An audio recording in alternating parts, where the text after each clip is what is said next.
નમસ્કાર મિત્રો, રાજ્યની તમામ સરકારી પ્રાથમિક શાળાઓમાં આચાર્યના ચાર્જની સોંપણીને લઈને નવો પરિપત્ર બહાર પાડી દીધો છે। તેનો મુખ્ય ઉદ્દેશ છે કે અલગ અલગ જિલ્લાઓમાં પ્રવર્તતી જે વિસંગતતા છે તેને દૂર કરવી અને કોર્ટના કેસને ઘટાડવા તે તેમની મુખ્ય ઉદ્દેશ સાથેની આ પરિપત્રમાં વાત કરવામાં આવી છે। કોને આમાંથી મુક્તિ આપવામાં આવી છે, તમામ વાત આપણે આ પરિપત્ર સાથે સમજશું, તો વિડીયો છેલ્લે સુધી જોજો।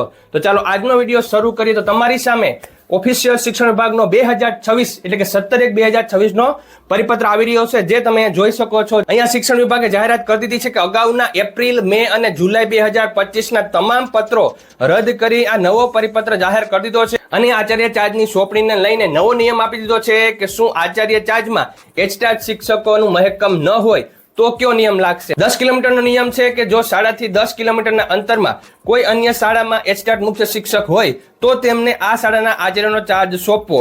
હવે સિનિયોરિટી મુજબની વાત કરવામાં આવી છે કે જો 10 કિલોમીટરમાં કોઈ એચટાટ મુખ્ય શિક્ષક ઉપલબ્ધ ન હોય તો તે જ શાળાના સૌથી સિનિયર જેમાં ખાતામાં દાખલ તારીખ મુજબ શિક્ષકને ચાર્જ સોંપવો। આમાં જિલ્લા ફેરબદલીથી આવેલા શિક્ષકોની સિનિયોરિટી પણ ગણવી। પગાર કેન્દ્ર શાળાઓ માટે પણ વાત કરવામાં આવી છે, જેમાં પગાર કેન્દ્રમાં પણ જો મુખ્ય શિક્ષકની જગ્યા ખાલી હોય તો 10 કિલોમીટરના અંતરવાળો નિયમ અથવા શાળાના સિનિયર શિક્ષકને ચાર્જ સોંપવાનો નિયમ લાગુ પડશે। હવે જો કોઈ શિક્ષક શ્રી છે તે ચાર્જ સ્વીકારવાનો ઇનકાર કરશે તો શું થશે તે અહીં આપણે સમજી લઈએ કે જો કોઈ એચટાટ મુખ્ય શિક્ષક કે સિનિયર શિક્ષક ચાર્જ સ્વીકારવાની ના પાડે તો તેમને કારણદર્શક નોટિસ પાઠવવામાં આવશે અને જો રજૂ કરેલા કારણો વાજબી ન જણાય તો તેમની સામે નિયમાનુસાર શિસ્ત વિષયક કાર્યવાહી કરવામાં આવશે। કારણો વ્યાજબી છે કે નહીં તેનો નિર્ણય જિલ્લા પ્રાથમિક શિક્ષણાધિકારી શ્રી સાહેબ, માનનીય ડીપીઓ શ્રી સાહેબ અથવા માનનીય શાસનાધિકારી શ્રી સાહેબે કરવાનો રહેશે। હવે વાત છે ખાસ જોગવાઈઓની કે કોને આમાં મુક્તિ આપવામાં આવશે, તો તેમાં દિવ્યાંગતા ધરાવતા શિક્ષકોની વાત કરવામાં આવી છે। જો સિનિયર શિક્ષક દિવ્યાંગ હોય તો તેમની ઈચ્છા હોય તો જ ચાર્જ આપવો, જો તેઓ ના પાડે તો તેમની સામે કોઈ કાર્યવાહી થશે નહીં અને તેમના પછીના સિનિયરને ચાર્જ અપાશે। હવે મિત્રો અમલીકરણની વાત કરીએ તો જે પણ શિક્ષક શ્રી અત્યારે આચાર્યનો ચાર્જ સંભાળી રહ્યા છે તે અત્યારે ચાલુ રાખશે, પરંતુ આગામી સત્રથી આ નવી સૂચનાઓ મુજબ ચાર્જ સોંપવાનો રહેશે। સિનિયોરિટી મર્યાદાની વાત કરવામાં આવી છે કે આ પરિપત્ર મુજબની સિનિયોરિટી માત્ર આચાર્યનો ચાર્જ આપવા પૂરતી જ મર્યાદિત છે, તેને બદલી, બઢતી કે ઉચ્ચતર પગાર ધોરણ માટે ધ્યાને લેવાની રહેશે નહીં। હવે મિત્રો આ પરિપત્રથી આપણે જાણવા મળે છે કે આ પરિપત્ર છે ખાલી એચટાટ એટલે કે મુખ્ય શિક્ષક માટે જ મહત્વનો નથી, સિનિયોરિટી મુજબ આવતા શિક્ષકો માટે અને દિવ્યાંગ શિક્ષકો માટે પણ ખૂબ જ મહત્વનો છે।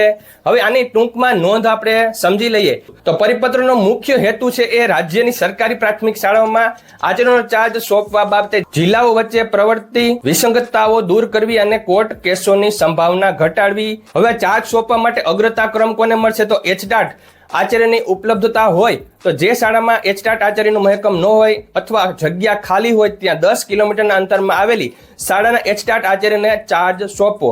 શાળાના સિનિયર શિક્ષક જો 10 કિલોમીટરના અંતરમાં કોઈ એચટાટ આચાર્ય ઉપલબ્ધ ન હોય તે જ શાળાના સૌથી સિનિયર ખાતામાં દાખલ તારીખ મુજબ શિક્ષકને ચાર્જ સોંપવો અને આમાં જિલ્લા ફેરબદલીથી આવેલા શિક્ષકોની સિનિયોરિટી પણ ધ્યાને લેવી। જે સિનિયર શિક્ષકો છે તેમની વાત કરીએ તો જિલ્લા ફેરબદલીથી આવેલા શિક્ષકો, અગાઉ જિલ્લા ફેરબદલીથી આવેલા શિક્ષકોની સિનિયોરિટી બાબતે જે મૂંઝવણ હતી તે આ પરિપત્રથી દૂર થઈ ગઈ છે અને હવે ચાર્જ સોંપવા માટે તેમની ખાતામાં દાખલ તારીખ મુજબની સિનિયોરિટી જ ગણવામાં આવશે। હવે મિત્રો હક અને જવાબદારીની વાત કરીએ તો જે પણ સિનિયર શિક્ષક છે તેમને જ નિયમાનુસાર ચાર્જ સોંપવામાં આવશે, એટલે પક્ષપાતની શક્યતા ઘટશે અને વહીવટી તંત્રમાં દરેક જિલ્લામાં અલગ અલગ અર્થઘટન થતું હતું જે હવે બંધ થશે અને સમગ્ર રાજ્યમાં એક સરખો નિયમ લાગુ પડશે અને વિવાદોમાં ઘટાડો થશે, જેમાં સ્પષ્ટ માર્ગદર્શિકા હોવાથી કોર્ટ કેસો અને વહીવટી ફરિયાદોમાં નોંધપાત્ર ઘટાડો થશે। એચટાટ મુખ્ય શિક્ષકોની વાત કરીએ તો 10 કિલોમીટરના અંતરમાં ચાર્જ સોંપવાનો નિયમ સ્પષ્ટ હોવાથી કયા એચટાટ શિક્ષકને કઈ શાળામાં વધારાનો ચાર્જ સોંપવો તે નક્કી કરવું સરળ બનશે